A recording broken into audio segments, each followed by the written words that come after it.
하나님의 말씀은 출애굽기 11장 1절에서 10절의 말씀입니다.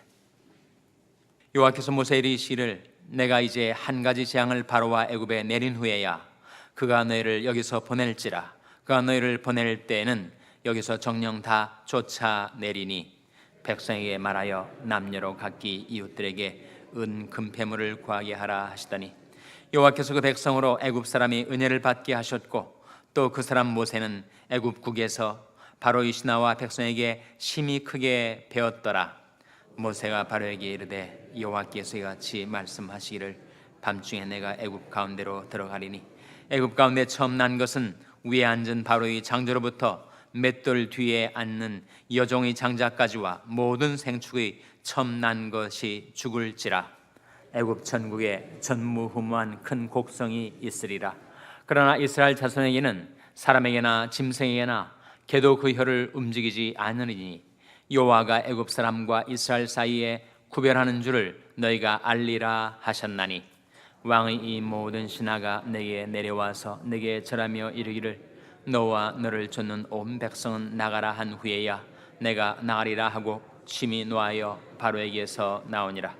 여호와께서 모세에게 이르시기를 바로가 너희를 듣지 아니할지라. 그러므로 내가 애굽 땅에서 나의 기사를 더하리라 하셨고 모세와 아론이 이 모든 기사를 바로 앞에서 행하였으나 여호와께서 바로의 마음을 강팍해 하셨으므로 그가 이스라엘 자손을 그 나라에서 보내지 아니하였더라. 아멘. 할렐루야. 서로의 평강의 복을 기원하는 마음으로 샬롬 인사 나누시기 바랍니다. 샬롬. 샬롬. 오늘도 목요 새벽 기도에 잘 나오셨습니다. 오늘이 며칠인지 아시죠? 오늘이 12월 14일. 12월도 벌써 중순에 접어들고 있습니다. 얼마나 시간이 빨리 가는지 이러다 보면 송구영신 예배가 드리게 되는 날이 이제 속히 다가오지 않겠는가 싶습니다. 일기예보에 따르면 이쪽 지역이 아침에 46도, 낮에는 80도, 일교차가 30도가 넘지 않습니까? 감기 조심하시고 하나님 앞에 기도로 나오셔서 이제 얼마 남아있지 않은 올해의 남은 시간들을 기도로 잘 청산하시고 밝아오는 새해를 맞이할 준비를 하시기를 바랍니다. 오늘 본 말씀 출애굽기 11장에 이르러서 이제 애굽의 10가지 재앙 중에서 몇 번째 재앙이 예고되고 있습니까? 10번째 재앙. 그 재앙의 내용은 뭐예요? 모든 장자를 치는 재앙. 가장 무서운 재앙이죠. 애굽 왕 바로의 장자, 맷돌 뒤에 일하는 여종의 장자, 모든 생축의 처음 난 것까지 다 죽게 되는, 그리하여 애굽 전역에 전무후무한 곡성이 있게 될 것이다. 그런 무서운 경고가 모세를 통해서 바로와 애굽 백성에게 전달이 됩니다. 4절 5절 말씀해 보시면 4절 말씀에 모세가 바로에게 이르되 여호와께서 같이 말씀하시기를 밤중에 내가 애굽 가운데로 들어가리니. 5절 말씀 같이 읽겠습니다. 시작.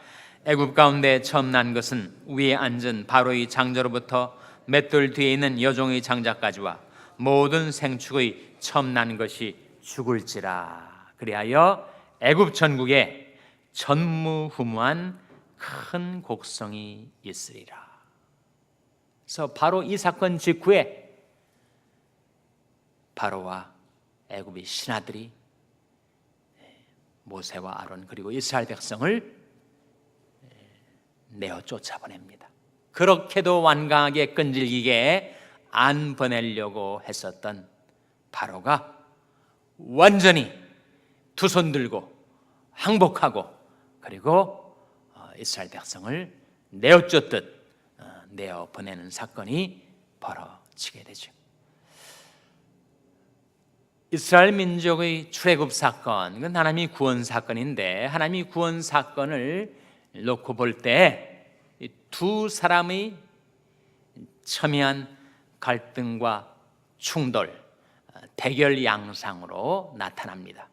바로 바로와 모세죠. 바로와 모세의 차이, 대단한 차이가 있지 않습니까? 바로는 세계 최강대국이었던 애굽 절대 왕조 시대의 제왕이었고, 모세는 미디안에서 40년 동안 목동으로 살던 그야말로 무명의 양치기였었는데, 결국은 모세의 승리로 결판이 나게 되죠. 그 승리의 판가름이 어디에서 난 것인가? 바로의 마음과 모세의 마음에서 난 것입니다. 바로의 마음과 모세의 마음, 그들이 외적인 신분만큼이나 큰 차이가 있었는데, 바로는 당대에 가장 교만했던 사람, 모세는 당대에 가장 겸손했던 사람. 민수기 12장 3절에 나온 말씀 아닙니까? 이 사람 모세는 그 온유함이 온 지면에 승하더라. 온유함이 뭐예요? 온유함과 겸손함은 동전의 양면과 같습니다. 마치 믿음과 소망이 동근어인 것처럼 같은 뿌리, 현재에 대한 하나님의 역사를 신뢰하는 것이 믿음이고, 미래에 대한 하나님의 역사를 신뢰하는 것이 소망이니, 믿음과 소망이 같은 뿌리 아니에요? 겸손과 온유도 마찬가지. 겸손할 때 온유할 수가 있으니, 모세를 가리켜 가장 온유한 자라 하는 말씀은 결국 모세를 가리켜 가장 겸손한 자라 하는 말씀이니, 모세와 바로의 대결, 바로와 모세의 대결은 가장 교만했던 자와 가장 겸손했던 자의 대결로 압축됩니다. 그 결과는 우리가 아는 것처럼 하나님께서 바로의 교만을 꺾으시고, 하나님이 능하신 손에서 겸손했던 모세를 높여주셔서 결국 모세를 통하여 출애굽의 역사를 이루어 내시죠. 마치 재판정의 상황으로 한다면, 우주의 재판정이 열렸는데 바로는 검사와 같아, 모세는 변호사와 같습니다. 피고인이 누군가? 히브리 민족, 애굽의 종되었던 이스라엘 민족이 피고인. 그래서 바로는 계속해서 이 피고인을 정죄해대고 형량을 높여서 더 노예로 잡아들려고 하고, 모세는 계속해서 그 이스라엘 민족을 위해서 대언을 하고 그들을 석방시키려고 하고. 근데 그 재판정, 그 우주의 재판정에 재판장이 누구예요? 재판장이 누굽니까?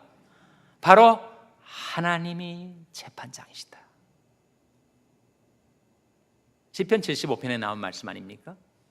대저 사람을 높이는 일이 동에서도 말미암지 않고 서에서도 말미암지 않고 남에서도 말미암지 않고 오직 재판장이신 하나님이 이를 낮추시고 저를 높이시느니라. 재판장의 판결, 재판장의 파이널 버딕이 결정적인 거 아닙니까? 하나님이 보실 때 바로는 너무 교만했어요. 자기 의와 자기 힘을 의지해서 자기가 더 낫다는 겁니다. 옳다는 거예요. 너희가 게을러서 거짓말을 하고 그렇게 내보내달라고 하는데 절대 안 된다. 자기 의, 내가 왕인데 자기 힘, 자기 의와 자기 힘 때문에 교만했던 그 바로를 하나님께서 꺾으시고, 아무것도 없어요. 든 것은 지팡이 하나, 무명의 목동, 양치기 모세.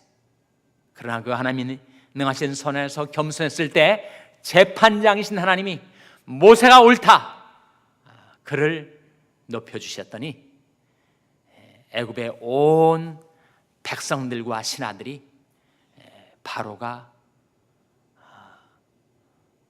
모세보다 형편없는 인물임을, 반대로 모세가 바로보다 얼마나 크고 위대한 인물인가를 그 애굽의 신하와 백성들이 알게 됐다. 3절 말씀 아닙니까? 3절 말씀 같이 읽겠습니다. 3절 말씀 시작. 여호와께서 그 백성으로 애굽 사람의 은혜를 받게 하셨고 또 그 사람 모세는 애굽국에서 바로의 신하와 백성에게 심히 크게 배웠더라. 왕이었던 바로는 온데간데 없이 안 보이고 백성들이 시야에서 그 애굽 신하들이 보기에 야, 정말 모세가 왕이구나.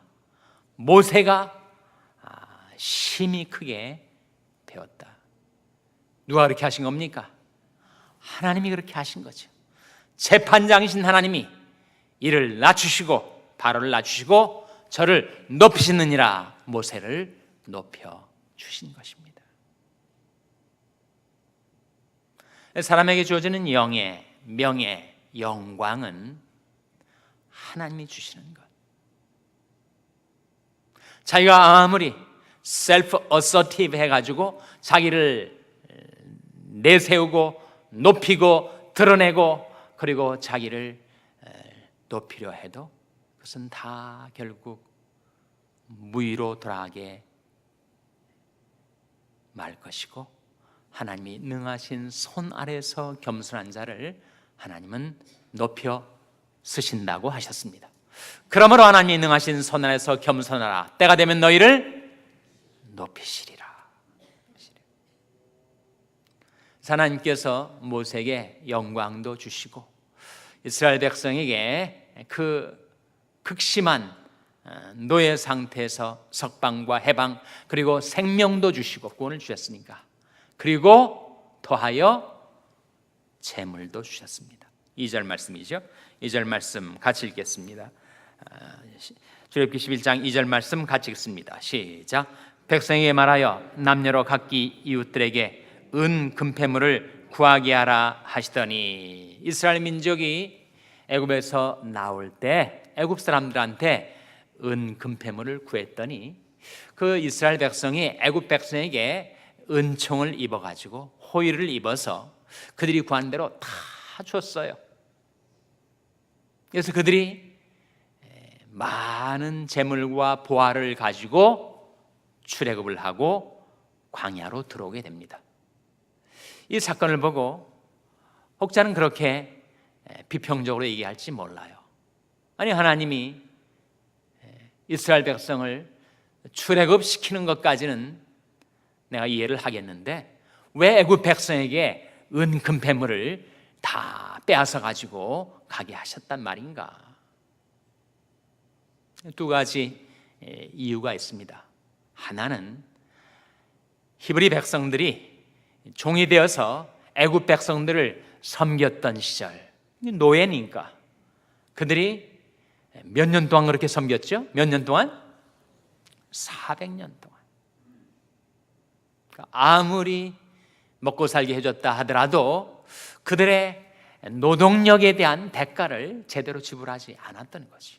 공평하신 하나님이 그래서 너희들이 지금까지 수고한 것 너희들이 챙겨가지고 가거라 그렇게 해주신 거죠. 또 하나 이유가 있습니다. 왜 금폐물을 은과 금과 보화들을 챙겨가지고 나가게 하셨는가? 생축은 광야에서 희생제물로 드리는데 소용이 될 것이고 은폐물과 금폐물과 온갖 보화들은 어디에 쓰이기 위해서 지금 준비해 나가게 하신 것입니까? 나중에 성막 지을 때, 성막 지을 때 성소와 지성소에 온갖 기물들을 건조할 때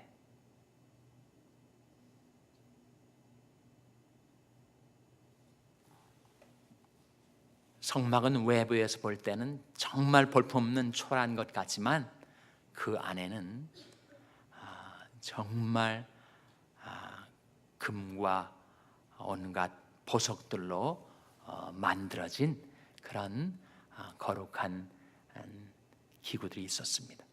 그래서 하나님께서 도대체 광야에 나가는 이스라엘 백성에게 무슨 은금패물을 챙겨가지고 나가게 하셨단 말인가?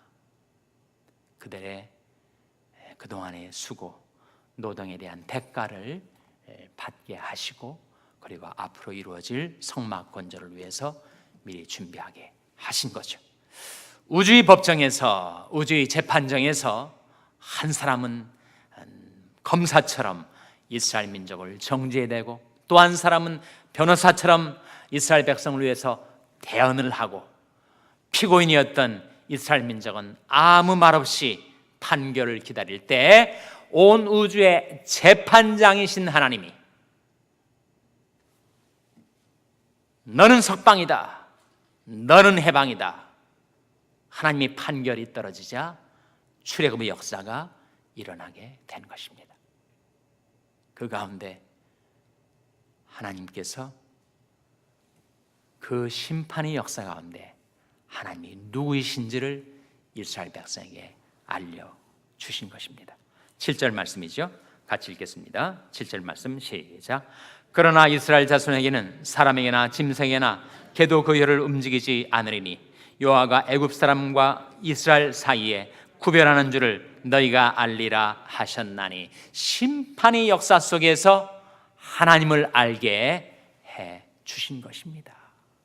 그리고 그 하나님은 하나님 앞에 겸손히 살고 하나님을 참으로 경외하는 중심을 갖고 살아가는 자에게는 재물도 주시고 영광도 주시고 생명도 주신다라고 하는 사실을 이 사건을 통해서 깨우쳐 주신 거예요. 어디에 나눈 말씀이죠? 잠언 22장 4절 말씀 한번 찾아보시기 바랍니다. 잠언 22장 4절 말씀, 잠언 22장 4절 말씀 우리 찾아서 한번 같이 읽겠습니다. 잠언 22장 4절은 구약성경 934면입니다. 구약성경 934면, 잠언 22장 4절 말씀 우리 찾아서 한번 같이 읽겠습니다. 구약성경 934면, 잠언 22장 4절 말씀 같이 읽겠습니다. 시작. 겸손과 여호와를 경외함의 보응은 재물과 영광과 생명이니라. 겸손과 여호와를 경외함의 보응, 세 가지 뭐라고요? 재물과 영광과 생명이니라. 이 성경의 원리가 출애굽의 사건 속에 그대로 이루어진 것 아닙니까? 모세와 이스라엘 백성이 겸손히 하나님을 경외하고 하나님을 신뢰하고 하나님을 바라며 살았더니 하나님께서 그들에게 재물도 주시고 은금패물 주셨으니까, 그리고 영광도 주시고 모세를 애굽 전구에서 큰 인물로 나타내 보여주셨으니까, 그리고 생명도 주시고 그들을 구원해 내셔서 생명을 얻게 하신 것 아닙니까? 출애굽의 사건 속에 하나님의 구원과 심판이 갈리게 된 것은 바로의 교만한 마음과 모세의 겸손한 마음의 차이고, 겸손과 여호와를 경외함의 보응은 재물과 영광과 생명이니라 하신 이 약속의 말씀이 여러분들이 삶 가운데 이루어지게 되시기를 주님의 이름으로 축원합니다. 기도하시겠습니다. 오늘 말씀 기억하며 하나님, 저희들도 하나님을 경외하고 겸손히 살게 해 주시옵소서 기도하시기 바랍니다. 우리 자녀들 위해서 기도할 때 하나님, 저희 자녀들이 하나님을 경외하고 겸손히 행하는 자녀들 되게 해달라고 기도하시기 바랍니다. 병상에 연약한 지체들 위해서 기도할 때 하나님을 신뢰하고 하나님이 능하신 선하에서 겸손히 행할 때 하나님께서 소생시켜 주시고 회복시켜 주시옵소서 위하여 기도해 주시기 바랍니다. 우리 샬롬교회를 위해서 기도할 때 하나님, 저희 샬롬교회가 참으로 하나님을 경외하고 겸손한 교회 되게 해달라고 기도해 주시기 바랍니다. 여러분이 생업을 위해서 기도하시고 필리핀의 양한갑 선교사님을 위해서 기도해 주시기 바랍니다. 교육관 건립을 위해서 기도해 주시기 바랍니다. 하나님, 저희들을 성령으로 충만케 하여 주시옵소서. 이런 제목들로 우리 합심해서 기도하겠습니다.